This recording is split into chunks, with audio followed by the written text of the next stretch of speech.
Hey, welcome to Ready Row USA.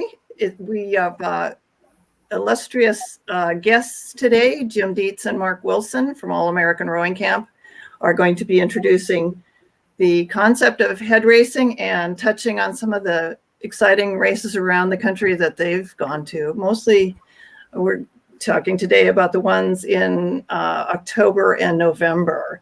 The Ohio, Secret City, Head of the Charles, Head of the Schuylkill, Hooch, and the South. And these guys will probably wander on to some other topics too. So I am really looking forward to this discussion. We'll introduce them in a second, and you get to see them if you're watching on the live stream. And please put any comments in the chat. We can ask them in real time.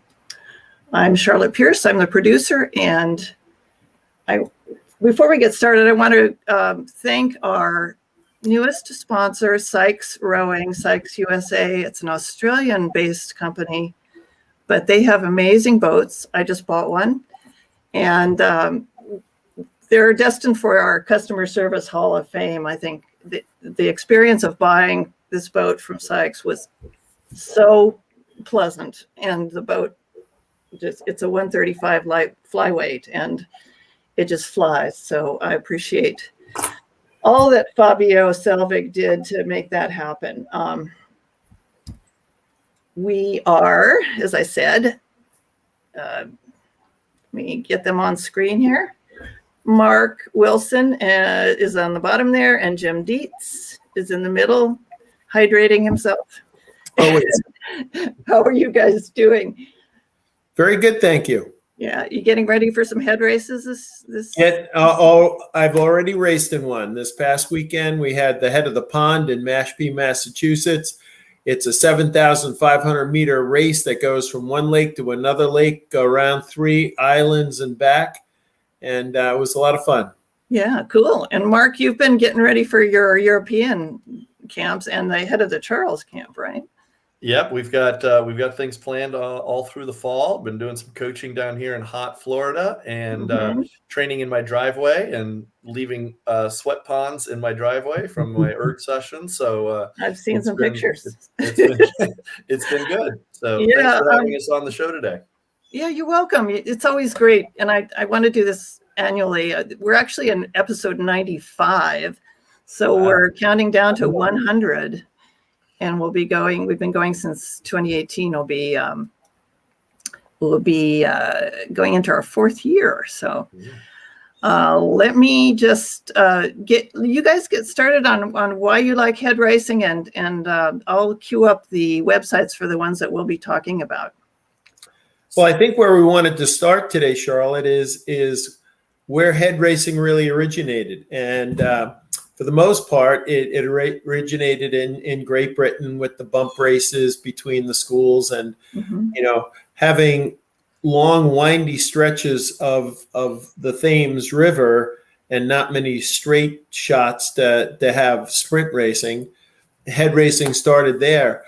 It here in the United States, it didn't start until 1965 when Ernie Arlett, who was the legendary first coach of Northeastern University, got together with the Cambridge Boat Club and said, look, nothing's happening here in the United States in the fall. We need to have a race in the fall. And there was the impetus to start the very first Head of the Charles. So it was Ernie Arlett and Darcy McMahon and a few people from the Cambridge Boat Club that started that event, where in the very first year, you could probably put all of the competitors that weren't on from the Charles River itself in the Cambridge parking lot. And now, what was the weather like that year? I think it was rainy. For some reason, I remember rain. I came up, our car broke down on the Mass Pike. We hitched the rest of the way in to Boston and stayed at the Harvard Law School dorms, because one of our teammates was at Harvard Law School. But Head of the Charles, I did an event today. I know that one year it was snowing since I've been in this area. And one year it was 80 degrees. So that's October Yeah. 22nd coming up. We'll have to see. And 1 year it was canceled. That year, Mark, was 1997. Yep. Right. Yep. We retreated to the bar right during the deluge of rain pelting down and flooding the Charles River. And last year it was virtual, so we're back on the river. We've seen that race has seen it all, but there's a lot of other races, and I think one of the things that we want to do is talk a little bit about several other races. And I think one of the unique things about head racing that I really enjoy is the uniqueness of each and every race. And I think as you are planning for your fall rowing series, if you have an opportunity to travel to different locations, or if you as a sculler or as a group of a four or a pair or double or whatever you happen to be, have an opportunity, look around the calendar and see if there's other races that you might want to go and explore. We're going to talk about a handful of kind of the bigger races, but there are races everywhere. As Jim just mentioned, the new little race out on Mashpee Pond, and then there's races all around the Midwest and further around New England and in the Mid-Atlantic and so on. So I would really encourage people to explore. When I was prepping this session, I just looked on Regatta Central, and there's a search box, and you could just type in head, and then you go by the date. But there's just a million of them, and I didn't really know what to choose, but I picked some of the ones in the East here. Yeah. Yep. And there's already been head races out in California. They had a half marathon race in Petaluma a couple of weeks ago.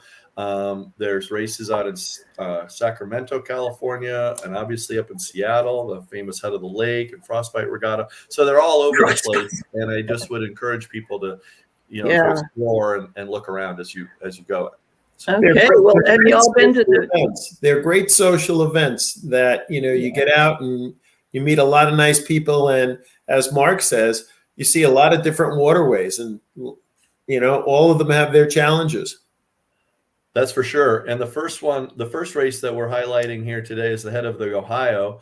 And that certainly has a challenging waterway. I've raced in the Head of the Ohio. I've taken teams to the Head of the Ohio in the past. And sometimes it's like Mashpee Pond probably, or a real quiet corner of the Charles River.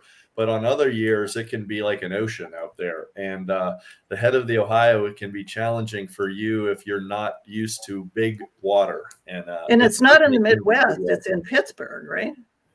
Yeah. Head of the Ohio is in Pittsburgh, right? That's where the Ohio River starts. So it's actually a very apropos name. The Ohio River is the formation of the Monongahela and the Allegheny Rivers. And so you actually are at the head of the Ohio, which is actually kind of unique and fun to think about. So, but It's a beautiful, beautiful city. There's been a lot of changes over the last few years at the venue with the formation and the development of the waterfront there, with the new stadiums and so on. So it used to be a lot different than it is now. And I think that's one of the other unique things with a lot of our races is that the riverfronts around America are finally becoming more valued, and the highlighting of some of these events that have been going on for a long, long time are being seen by more people just because of the venue is being more developed and more sought after. So, and the Head of Ohio is certainly one of those.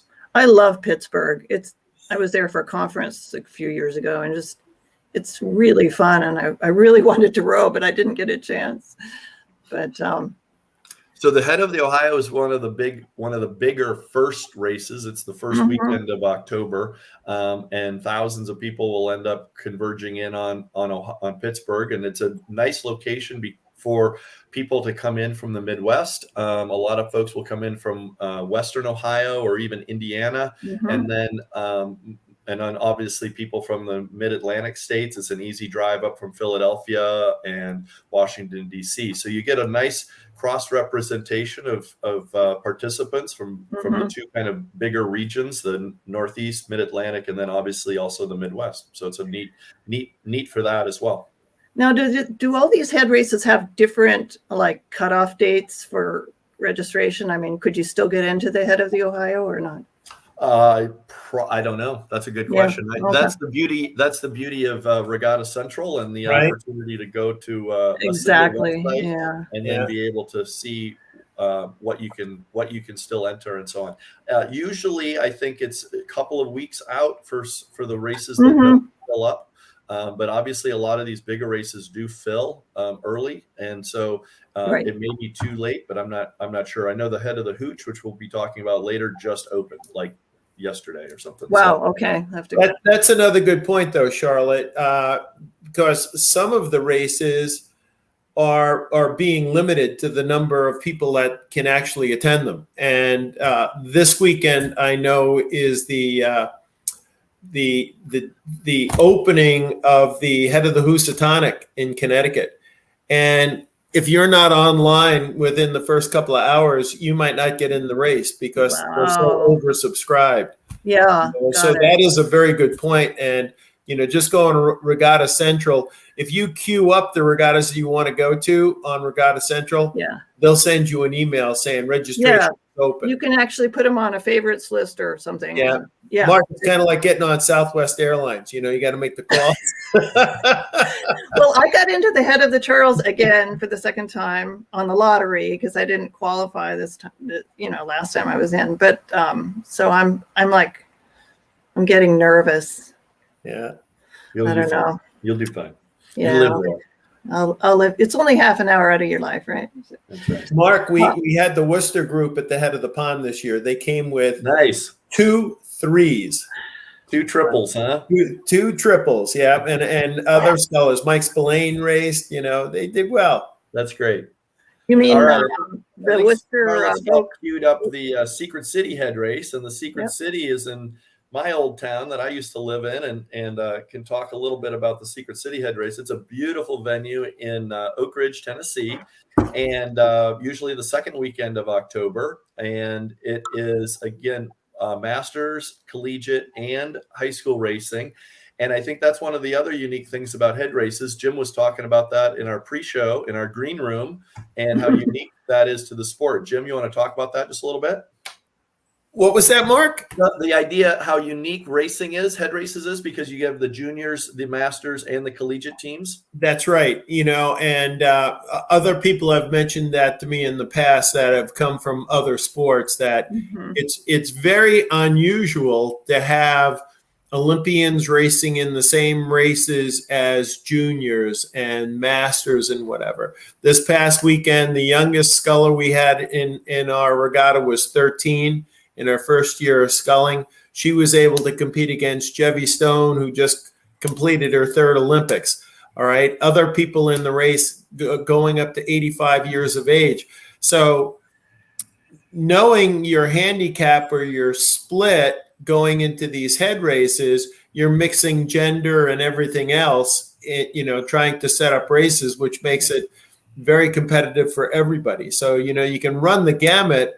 And for kids to be able to be in races where they're seeing Olympians and being able to talk to Olympians and, talk to masters that have been in different international races and stuff like that, it's kind of special, and you don't get that in other sports. I think the melting pot at the dock and then the regatta side is absolutely fantastic. And that's one of the cool things about all these head races. The Secret City head race is a fairly straightforward 5K race. You start more or less at the finish line at the venue in Oak Ridge, which were held Masters National this year and have held regionals and NCAA. So it's a very well-known 2,000-meter race course, maybe a little less known for its 5K. But the 5K, if you're looking at the screen, it starts 3K above the starting line for the sprint race course, and you go up there towards Clinton. You're rowing upstream, and then the race course is downstream. The one bridge, it's a fairly straightforward, easy-ish race course. So there's no real challenge in the course itself. Just some nice gradual turns. You come under the railroad bridge, and then the last 2,000 meters is straight as an arrow right down the 2,000-meter sprint course, and you finish at the finish line. So it's a pretty neat pretty neat race, and it looks gorgeous. And it is gorgeous. It's fall in Middle Tennessee or in East Tennessee, and then oftentimes some of the best time to be in Tennessee. Absolutely, it looks like. So after that, after Secret City, which is the 17th of October, starts. We have the head of the Charles. The Charles. You know, one of the things I think that makes the head of the Charles special is the 7 bridges, right? Yeah. And the severity of the turns. You mean the ones that grab your boat when you're going through? And that's where you have to be a little bit more cerebral in thinking about your race. You know, there are sections of the race where you want to be going fast, and there are sections of the race that you actually want to be slowing down, because making those turns can save you minutes. All right. And, you know, you often see that with the person that's coming to the Charles for the first time.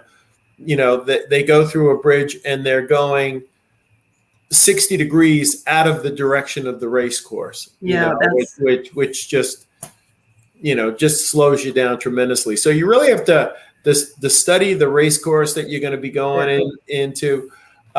You want to get some information about the person starting in front of you and the person starting behind you, knowing whether they're locals or whether they're here visiting and their course might be terrible, you know, how to track a person through the race course. Or former national team members from Australia or somewhere. Yeah. Too, right? It is fun. And then I raced in 2018, and then I got, you know, to chat with the people who had passed me or I had passed them, or, you know, it was all really fun. I mean, I was terrified before I started, but it was a great experience. Yeah. And you think about how these races have changed, though, Charlotte. All right.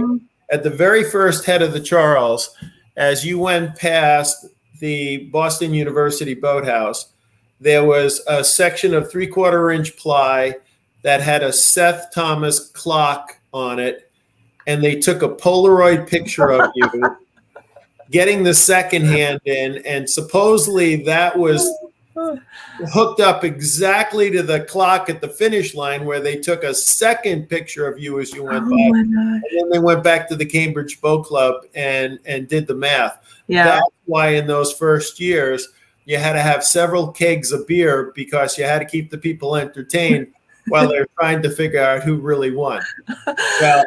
Well, our electronics has gotten a lot better over the years, and those results are instantaneous now and extremely accurate. So yeah, cool.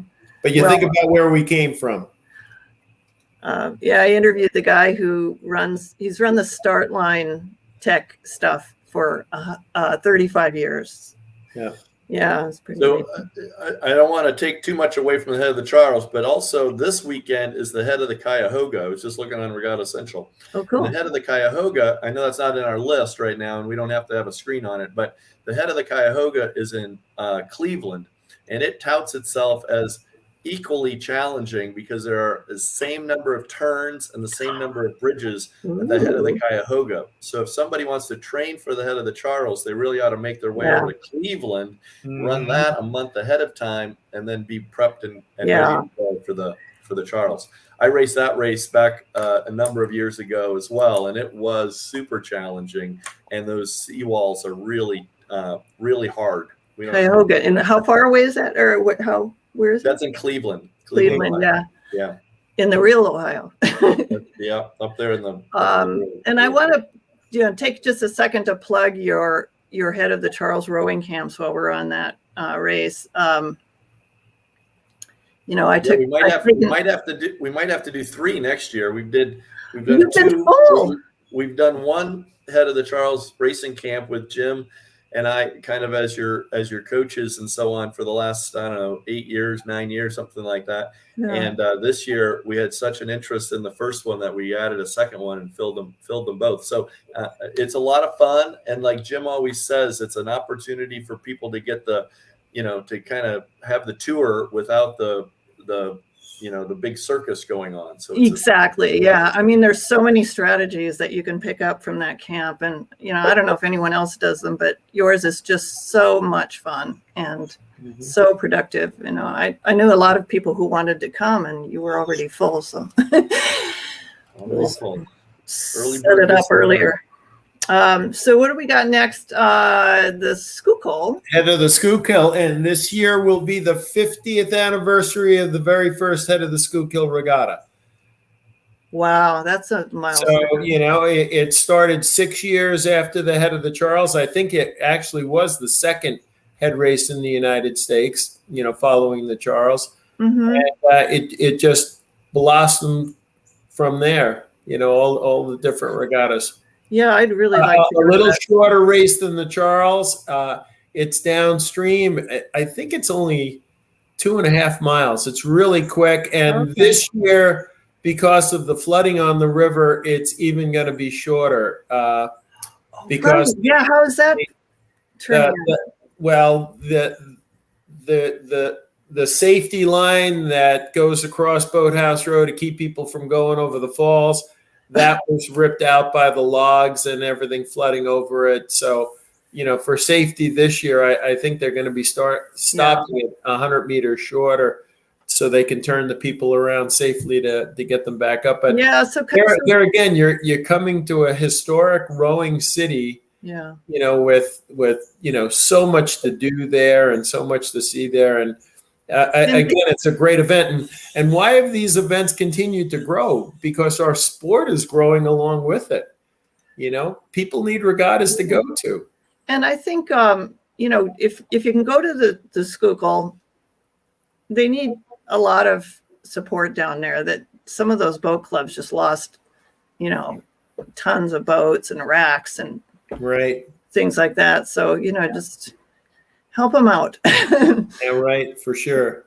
So have you raced that, Jim? I've raced that several times. Several times. Just a couple, I guess, yeah. Is the Head of the Charles the one you raced the most? Or? Yeah, the Charles is definitely the one I raced the most. I've only missed one out of the past 57 years or 56 years. That's amazing. Yeah. Mm-hmm. We can go on anything else on the Schuylkill? Well, I'll just mention, I'm looking again at the race site, Regatta Central, and I think it's just interesting to mention, along the same weekend as the Head of the Schuylkill, there's also the North Star Regatta in Minneapolis. There's the Wormtown Chase over in Worcester, Mass. There's the Head of the Colorado, which is a big race down in Austin, Texas. The Blake Haxton Fall Regatta in Columbus, Ohio is going on the same time. And then down here in Florida, the Halloween Regatta over in Tampa, Florida. And then the Head of the Bull Trout up in Lake Stevens, Washington. And the Portland Fall Classic in Vancouver. And then the Speakman Memorial Regatta in Columbus, Ohio. So all of those events going on the same weekend as arguably the second largest head race in the country. We could do a little road trip around, it shows what Jim's talking about. It just explains how big the sport is and how many opportunities there are to go try other places. So, and often I'll just mention too, we have people, and Jim, while he's been coaching at UMass for the last 24 years before retiring, he was always arranging or help arrange boats for other teams that were coming in from the other parts of the country. Mm-hmm. And I think that's one of the beauties of our sport is that we're a very giving sport. So if you're wanting to travel or find yourself in Texas, for example, there's any number of boat clubs that would certainly find you a boat or rent you a boat or loan you a boat for a regatta, and just a little planning, a little pre-planning on that. And you would have a great time, I'm sure, racing. Yeah, I did it for the Hooch. They just gave me a boat to use, and it was just so nice. Yeah. If you're a recreational rower who doesn't really go to regattas and you're listening to this, I would encourage you to pick out one of these regattas and go, because it's a social event. You'll get to meet other rowers of your own caliber. There's always people there that can help you with the strategy of how to row the race, your rigging, just to make that connection to the rest of the rowing community. I think you'd really appreciate how friendly people are at these regattas. At this weekend's regatta, I'm out pulling the course, and 3 hours later, people are still on the beach drinking coffee, eating donuts. It's like, it's just a good time. I mean, I get nervous, but I'm always happy I did it. And it's just a little, effort out of your life, and then you go and enjoy things. Yeah. And that race goes like that. I mean, you might think it's 4,720 meters if it's the Charles, or 7,500 at the head of the pond. It goes really quick, and you get to enjoy a beautiful fall day. Right. And the Hooch, which I've wrote in, but the year I went, oh God, I didn't want to do that. The flow was so fast that they cut it in half. Right. Yeah. So I don't know. That's the thing with a lot of the races, and you do want to do a little homework and kind of look at the last few years' results and think about the weather and stuff. And especially if you're traveling a long way with equipment, definitely look at the weather forecast before you go, and make sure that they're gonna row it, or have a plan B is along the way as well. Yeah. So not only do things happen, a lot of these regattas have been set in stone as far as the first weekend or the third weekend or the whatever weekend of the month that they happen to fall on for years, but things do happen. This year, my friend who runs the Music City head race in Nashville, Tennessee, John Miller, he's the coach at Vanderbilt, they had to move their regatta day a weekend or two. I forget which it was, 1 or 2 weekends. They had to change it because the Rolling Stones were doing a concert at the football stadium, which is their venue. So they always are on a non-football weekend at the Music City. But here, who would have guessed that the Rolling Stones would be coming into town? So they weren't going to compete against the Rolling Stones, obviously. So that one year in Pittsburgh that Jimmy Buffett was. Oh my gosh, yeah, that's right. So was he as popular as the Stones? Yeah, well, pretty much. So the hotel you stay in, they have all these Jimmy Buffett heads where everybody's wearing their coconuts and beach hats. Oh, right. Yeah. Lots of margarita. You do want to plan your calendar and look at the regatta schedule early as possible as you're kind of making your plans. So, but the head of the Hooch, that's a great regatta as well. It's a relatively straightforward course, but as Charlotte already mentioned, water flow rate can change drastically and make the race a very short event downstream. But obviously, if you've got a huge current coming down, you've got to race, or you got to warm up more than the 5,000 meters. Jim and I did that a few years back, and we raced the double and the single. And man, remember that lightweight girls 8, Jim, that we passed? We didn't think they were going to make it to the starting line. It was going to be an hour and a half before they got. It was like an hour up, and then it was like 9 minutes down. Right. So plan accordingly. I got hung up on a buoy. I thought I was going to have to call for help, but I got off it, or the river got me off it. But and so obviously with the weather this time of year, in November, first weekend in November, things are starting to slow down up in the northeast and the upper Midwest, and things kind of shift further south. So the racing season continues, and our last event that we're going to post or chat real quick about is the Head of the South, which is in Augusta, Georgia, and it is the next weekend after the Head of the Hooch, the second weekend of November. And that's a beautiful venue as well. It's really a nice course. It's kind of a little S-turn course, and it's kind of challenging. The river widens and narrows and so on. So it's a very well run and well respected race in the South, right? The Head of the South. And that's in Augusta, Georgia. And then there's going to be other races as well that weekend down and around the state of Florida and state of Georgia, and probably in Texas and California as well. So there's lots of things still going on in November. So it's fun. It's good. It kind of threw me off when I looked at head races because, it's 2022, and then so just go down to the correct date. But whether you're a junior or an elite athlete, you need a lot of water time and a lot of steady state, and that's what head racing is really all about. It's about building your base, and getting out there and rowing those long distances and stuff like that.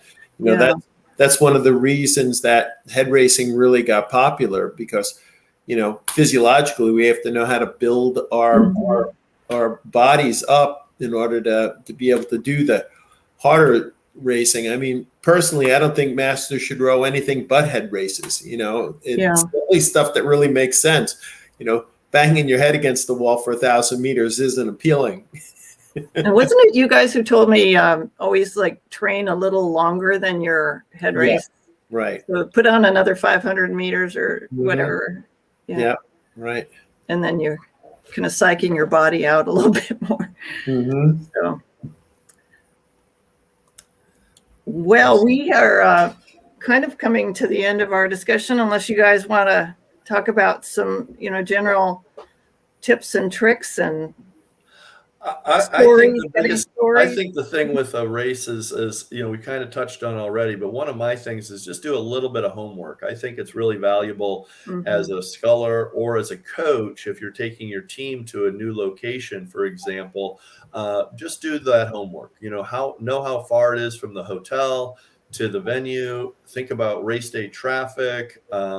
Think about when you're going to eat, where you're going to eat, those kind of logistical things that are pre-race time really do matter. And I think a lot of times people get kind of surprised maybe, or they get kind of caught behind, and nobody wants to be caught behind on race day. So make sure when you're going to places, think about those logistical challenges or obstacles and be ready for those. And then your race day and your athletes, or you as the athlete, will enjoy the day that much more. Yeah, where you're going to put your stuff. Well, how long it's going to take you to get from where you are to the starting line. Simple stuff like that, safely, without running onto the race course and running into people and getting in trouble. It's right. And know the rules, and know that some of the rules are different at different places. Sometimes there's a dock time, and you will get a penalty if you stay on the dock longer than the rules allow for at that race. Some races are lackadaisical. They don't really care. There's plenty of dock space, and others they're a little more pointed about making sure that you follow every rule. So I would encourage coaches and scullers, especially to row, coxswains as well, to read the head race program, the rules of racing for their specific race, because everybody's a little different. There's a lot of stuff on YouTube where you could click in the head of the Charles and maybe pick up some high school or college 8 that has a GoPro going down the race course, so you can see what it's like a little bit in advance. Yeah. Who's that? Ollie? There's one, or is it Ollie Rosenblatt? Maybe. But I think it was a 17-minute finish time. But anyway, yeah. It's all fun. Thanks a lot for having us on today, Charlotte. We really appreciate it. You're so welcome, Mark. And we've taken a little time off during the summer, but we're going to be doing a lot of probably about 2 episodes a month. We're going to do some club spotlights. So if you have a rowing club that you'd like to have featured on the podcast, we really want to hear from you, and we want to highlight it, because there's some really cool people out there in U.S. rowing land. We view us, subscribe on any of your podcast apps, on YouTube, or we have a Facebook page where our episodes go live as well. And if you use our hashtag, ReadyRowUSA, it's easy to remember, you can win rowing gadgets and gear. Like I just had a little takeaways slide. We talked about this, make a race plan and have fun, train a little longer than your race. That's a picture of where I launch from at the community rowing on the Charles River upstream from the race course. Shot in the morning. Mhm. Yeah. I got so many sunrise shots. It's true. Pierce Press is my company, and all our podcasts are archived on there, and it's piercepress.com/podcasts, or you can just use the menu. We also publish books, and we're doing some new books in our alternative education imprint. We've won some awards with our children's books. They're really cool books. A lot of stories about diversity and taking care of the environment. These are listed on our piercepress.com. And here's the club news form is also linked at piercepress.com. So just fill it out and we'll get a hold of you and cover your club. I think we're going to do What Up Rowing Center in Fall River, and we've done North Cascades was last month. So it's fun talking to these people who are doing cool things around the country. Gadgets and gear, we also have a form for that, and you can find that on the website. And that's about it, guys. Thank you so much. Thank you, Charlotte. We had a good time as always. As always, it's fun to hear your stories and your tips and tricks. Thanks so much. All right. Bye-bye. Okay, Bye. bye.